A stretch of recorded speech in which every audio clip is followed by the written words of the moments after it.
Let's talk about Street Fighter 6. This is a game that's been setting the gaming landscape on fire in all the best ways because it's generated such great impressions from its betas and what they've continuously shown us through marketing materials.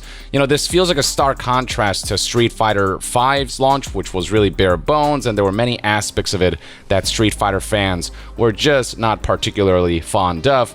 With Street Fighter 6, it feels like they've set a much more solid foundation, and it is very much a foundation. You can tell that this is very much a live service that will continue to grow, add a bunch of content over the years for the long haul. But what they've got here is something substantial enough until we start seeing more of those content releases. We've got things like the World Tour single-player campaign. We've got the Battle Hub that allows people to inhabit this space, which will have events, and you can sit down at arcades and interact with people in really cool ways. And also you've got your classic fighting ground, which is where you'll partake in more classic modes like arcade and versus and online, casual, ranked, you name it. And so there's a comprehensive package here that took a lot of learnings from the very rough and very infamous Street Fighter V launch. And then there's the game itself, the fighting mechanics and how they've extrapolated upon it. The introduction of the drive gauge is godsend and changes the game completely in all the best ways, introducing ways to interrupt and counter opponents if you read them right, allowing you to rush towards opponents to either catch them off guard or to follow up with combos that otherwise wouldn't be possible, or to power up your special moves, all of which consumes this drive gauge stamina bar that you have to manage, which adds a strategic element because if it's depleted, then it weakens you. It's a very simple addition that adds layers and layers of strategic complexity that's going to elevate Street Fighter to a whole new level. It's just a really fun game to play, and Street Fighter 6 is the most accessible Street Fighter has ever been.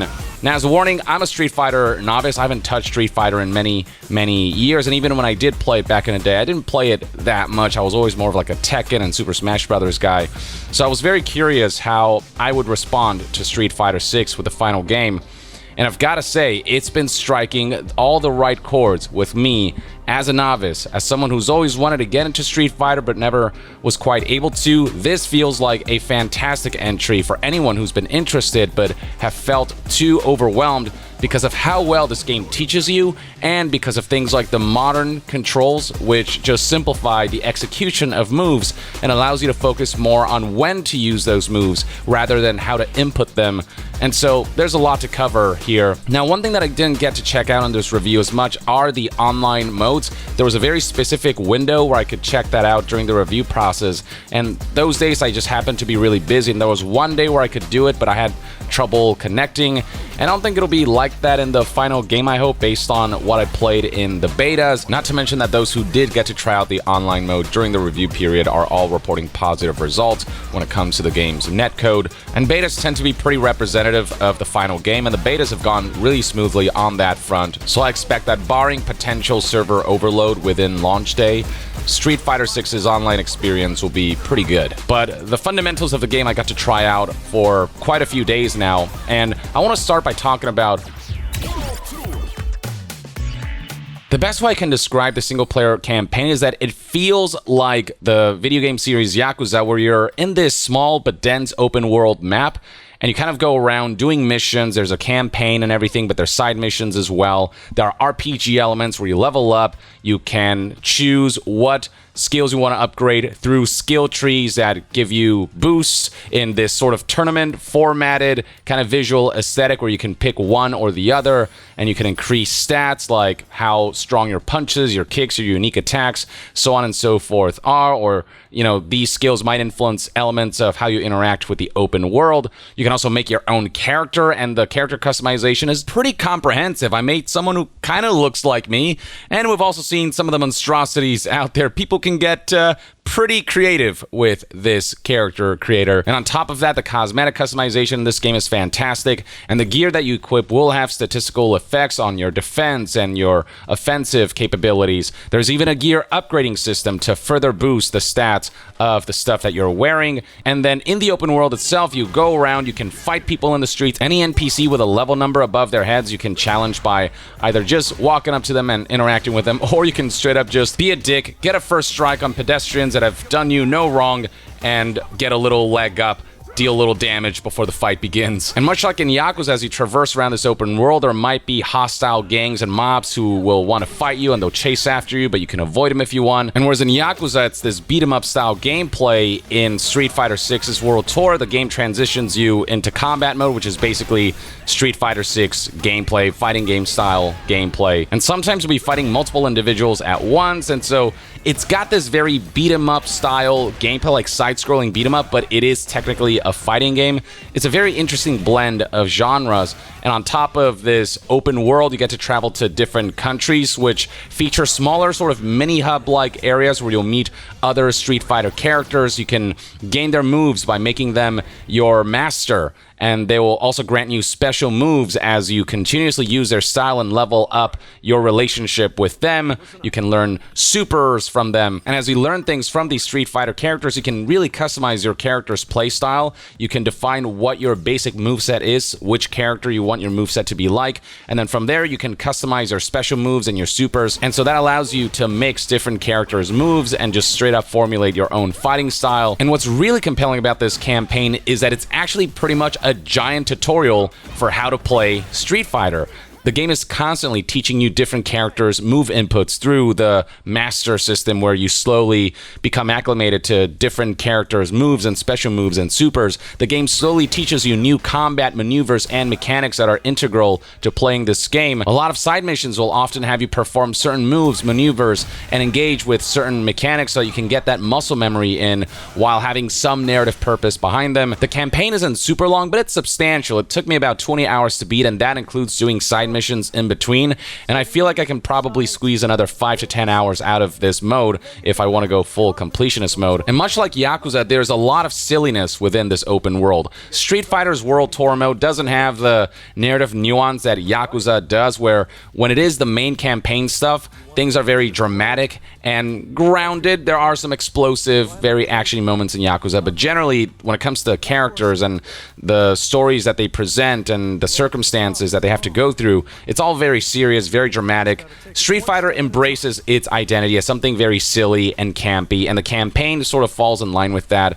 Its story isn't all that compelling per se. It's very much typical fighting game story where it's about, trying to enter tournaments, and the game has weird ways of having you meet all the Street Fighter characters, but I feel like a lot of people just won't care that much. It's fun meeting these characters. It's fun getting to know them and seeing their personality shine through with some great and lively vocal performances across the board that really infuse these characters with a lot of, character. This game has a lot of personality in its visual style. I love this sort of urban graffiti aesthetic that's very colorful. It almost feels like a more mature Splatoon, and just the entire presentation style.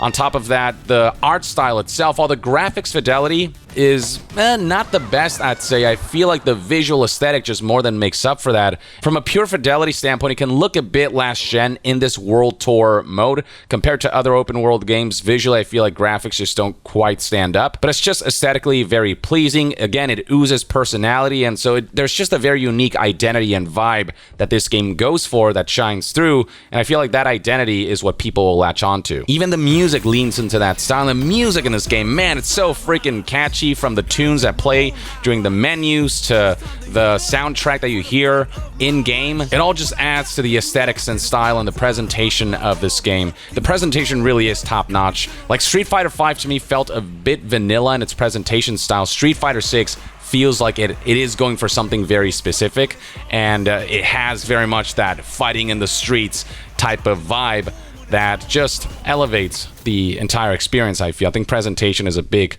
important part of even fighting games, and that urban graffiti, colorful sort of hip-hoppy style that Street Fighter 6 is going for just clicks really well with everything else about this game, so just lots of kudos on that front. So yeah, I think Yakuza, but more leaning towards the silly side of things, especially the side missions where you'll meet some pretty eccentric characters and you'll do some silly things here and there. I mean, you get to fight freaking refrigerators throughout the course of this campaign, and different sections of the open world have their own personality gameplay. There's a decent amount of environmental variety, and within that environment, characters, idle animations, there are all kinds of different things are happening in the open world. It's just kind of fun to look around and see what silly things are inhabiting this world that Capcom has created. The activities during World Tour aren't the most nuanced things. You won't partake in some epic gameplay. A lot of it is just pretty much going from point A to point B, maybe doing some fetch questy stuff, and then just fighting a bunch of people. There are a number of dungeon-like levels, but they're pretty rudimentary in design, and there are definitely aspects to World Tour that can feel tedious,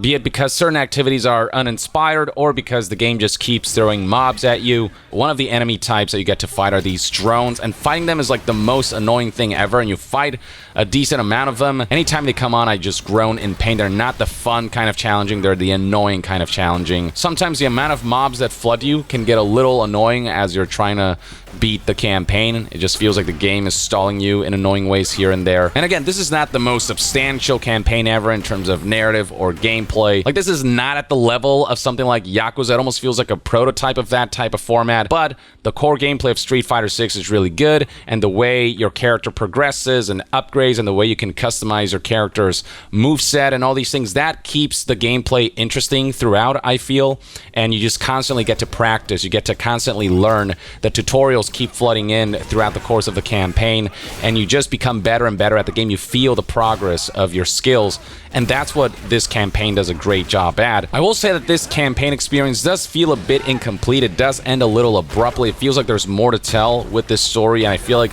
the live service element will kick in there, and they're gonna add more content to the World Tour. At least I hope so, because it feels like they're scratching the surface here. But for a fighting game to have something like this and to have enough of a story to keep you going, to have enough RPG elements and systems to make progression compelling and allow for this degree of customization for your personal fighter, it will serve the fans very well. So it really gets the job done, and it ultimately hits all the right notes. So that's World Tour. The second major mode is Battle Hub. But again, I wasn't able to try it out. I did get to check it out in the beta though, and my experience with that was very positive, and hopefully that'll carry through when the game launches and when the servers go fully online, when everyone floods in. And then the third major slice of this game is Fighting Ground, and this is your classic Street Fighter experience where you've got things like arcade mode with character stories. This is where you can engage with the versus mode where you can fight other players one-on-one or do team battles. There's even this silly party mode called Extreme Battles where you can pick different rules and gimmicks or hazards. So you can do things like set the winning condition to be not your regular health bar, but this tug-of-war health bar that goes back and forth. And while that's happening, you can make it so that these Mega Man mats pop up and you can kick them around so that they do damage to the enemy. There's one rule where to win, you don't deplete health bars, but rather you have to complete random tasks that the game gives you before the opponent does.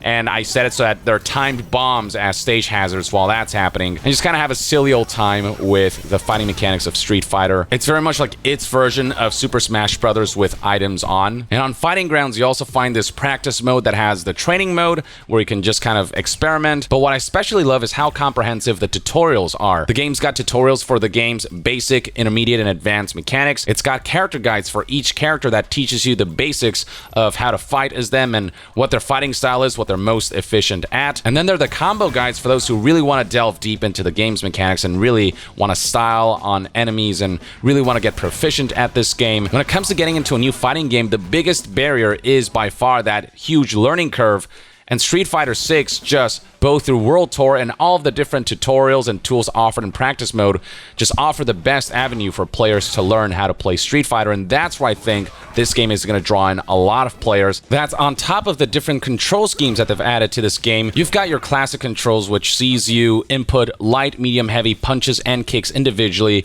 You have to input throws, specials, combos, supers, etc. manually, but then with modern controls, it simplifies everything with just light, medium, and heavy attacks. Instead of having to worry about punches and kicks, it just dilutes it down to light, medium, and heavy. And then there's a dedicated special moves button, and how you input special moves with the setup is you press the special moves button with a direction instead of having to manually input, down, forward, punch, or whatever. There's a dedicated throw button. There's even a combo assist button that maps certain small combos to specific attack buttons as you hold that button down. It is a lot easier to input supers. Now, you do lose some of that nuance in controlling your character, but the modern control scheme gives you enough of a moveset for you to be able to go toe-to-toe with opponents who are playing Classic and still put up a good fight, and it just brings more people in and still offers enough nuance for them to feel like, you know, their skills overcame the opponent, not the game itself. So yeah, the accessibility efforts of Street Fighter 6 are fantastic. The way they teach you, the way they have different control schemes for different player types. Now, none of that would matter if the fighting mechanics weren't fun, but man, Street Fighter 6 is just fun to play, and that's really the essence of the game. That's what's going to keep you going. It's just fighting in this game is consistently fun. There are 18 characters total, and each of them feel very distinct, look very distinct, have very distinct personalities with different sizes, speed, range, and specialities. And while I'm not versed enough into Street Fighter to tell you how balanced this game is, I'm sure the pros will figure that out. I feel like all the characters are really fun to play, and certain characters are definitely easier to play than others, but generally, every character has not that many moves to learn. Again, it's more about how you use those moves, and it's about learning certain combos and mastering their timing and all of these things. You've also got 17 maps right now that you can play around with, which is a decent amount. Again, this is very much still in the foundation stages, 18 characters, 17 maps. The roster size is much bigger in Street Fighter 5, for example, which has been going on for many, many years. It'll take a while for Street Fighter 6 to get to that level content-wise, but it just feels like so much of Street Fighter 6 is going in the right direction. There's enough substance at launch for Street Fighter 6 that I think people are going to be happy enough with the state of the game, and hopefully the growth of the game is handled really well. But yeah, in terms of fighting mechanics, it's very much that complex game of rock, paper, scissors, which is made a lot more fun by the introduction of the drive gauge, which is, think of it as like a big old stamina bar that allows you to do a variety of moves like Drive Impact, which has multiple purposes. It's primarily like a counterattack that if you land as an opponent is attacking, you get to stun them unless they get 3 hits in which case it cancels out your Drive Impact. You can also use it to push back blocks, and if you push them back into a wall, then that stuns them, or you can also just deal damage with it and just infuse it in your combos. There's Drive Parries, which is essentially what it sounds like. It's a parry that blocks everything except for throws. It consumes your gauge, but allows you to use it strategically. If you get a perfect parry, you can do follow-up attacks really quickly and counterattack opponents that way. There's Drive Rush, which allows you to move in on opponents very quickly to catch them off guard, or you can use it mid-combo to execute combos that otherwise wouldn't be possible. And then there's Overdrive, which is essentially a souped-up version of your special attacks that consumes your drive gauge, and so it's just about managing that drive gauge while trying to deplete your opponents by either having them waste their drive gauge or by attacking them with Drive Impacts that consumes their drive gauge. And this system also encourages you to be aggressive because attacking opponents refills your drive gauge as long as it's not fully depleted. If it is fully depleted, though, that gauge remains depleted for a period of time, and in that state you're just weaker, slower. You don't want to get to that point, so managing that drive gauge is essential, and it can be a risk-reward system where if you use it too much, you can actually put yourself at a disadvantage. It's just fantastic, a complete game changer, an amazing addition to Street Fighter, just a standout even among other fighting games that are out there. I'm still getting the hang of all of this. You're not going to see some crazy combos from me, but playing through World Tour, playing through the tutorials, these mechanics are sort of starting to meld together. It's all starting to make sense and click, and I'm just slowly feeling myself getting better and better at Street Fighter, and it's a good feeling, and it all just feels a lot more painless than it could have been. I'm actually motivated to learn this game because it does such a good job at teaching me. And because the game just looks so good from a stylistic perspective, because the punches and kicks and all of the different moves are still so iconic and feel so impactful, especially the Drive Impact stuff, to the visual aesthetic of just the splash of paint that fills the screen, just the details like that makes it just like an addictive game to behold on top of an addictive game to play. It's just pleasing to your senses, if that makes sense. And it certainly helps that this game technically feels very polished, haven't had much in the way of like performance issues or anything. It just runs really well, and all of these different elements come together to make what I feel like is the most fun Street Fighter has been in a very long time, if not ever. And if they can manage the live service aspect correctly, if they can update this game consistently with high quality content, with reasonable business models, then I think this game has the potential to have really long legs and to easily become the best Street Fighter yet. How this game is remembered will largely depend on how it's supported long term, but right here, right now, this is another huge W for Capcom, who have been on a roll in recent years, and I hope they keep that roll going. Street Fighter 6 so far feels like a triumph for the series. So that's one man's review. Let me know in the comments below what your thoughts and opinions are on Street Fighter 6 based on what you've played in the betas or the reviews that are out there. Based on this review, is this a game you want to play? Are you excited for this? Or are you going to hold out? Do you have reservations for whatever reason? Share your thoughts in the comments below. And to be further updated on all things gaming news, reviews, and discussions, stay tuned right here on Young Yeah. I'll see you guys next time. Young out.